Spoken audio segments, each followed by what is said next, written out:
Welcome back to Horsemanship 101 again. Today's video is going to be a quick recap of a few things I've talked about in the past, and primarily it's going to be an introduction to a written article by somebody else, not me. I'm not going to take credit for his words. First, I'm going to put a link to that article in the description of this video, and I encourage you to read it. It's really well worth your time. It's written by a gentleman by the name of Ben Hart. Also, you'll find him as Hart's Horsemanship, and I believe he's based out of the UK. And I've read a few things and watched a few of his videos. I think him and I are on the same page. I haven't found anything I don't agree with. I think he takes it all just to the next level kind of thing. I'm here, he's here. He explains things a little more in depth. He's a little more into the psychology of the horse, that sort of thing. But he primarily says the same things I say. And one of the things in this article, it's kind of two parts. The first part's rather short, but it recaps a few things that I've said before about how, we need a good mentality that sets up a set of principles that guides our methods and techniques.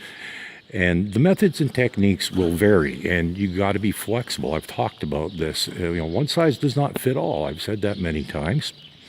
And one of the things he says in this article, in that part, is he talks about how, you might come across a really good method that you've learned from some great horseman that works great for you and your problem with your horse.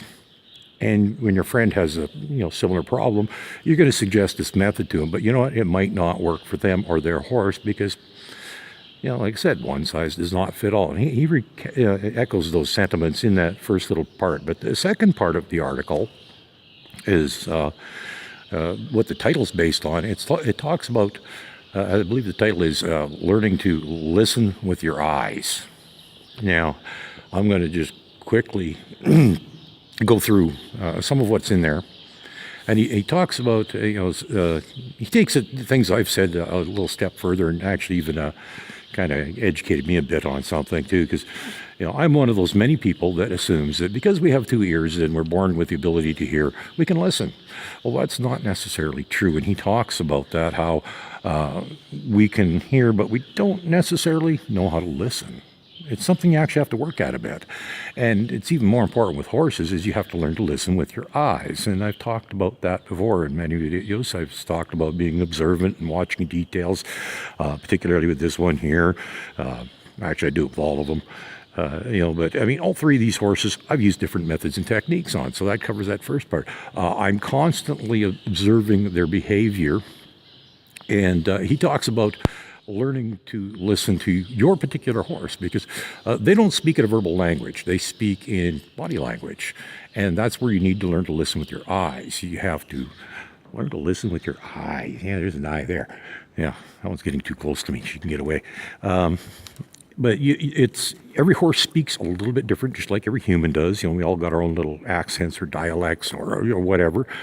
One person might speak like they're all excited all the time. The other one might talk like they're half asleep. And maybe you've got a horse that, well, I'm not real happy about something. And you figure, well, because he talks like that, it's like, well, no big deal.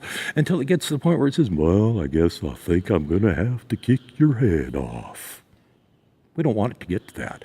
So that's why you need to read this article. It talks about learning to listen with your eyes, learning to listen to your particular horse and the way it speaks, because they're all just a little bit different. And, well, it's a really good article. Maybe takes 15, 20 minutes to read. I don't know. I didn't really time myself when I read it. But absolutely worth your time. I'm going to put a link in the description to that article. And I hope you take the time to read it. It's well worth your time. It's a great article written by Ben Hart, Hart's Horsemanship. I'm not trying to plagiarize or get credit for it. I didn't write it, but it says what I believe, so hey, fair. He's probably written a better article than I have, or I could. So why not why bother reinventing the wheel? Let's just use his article, okay? So please take the time to read it. Good stuff there.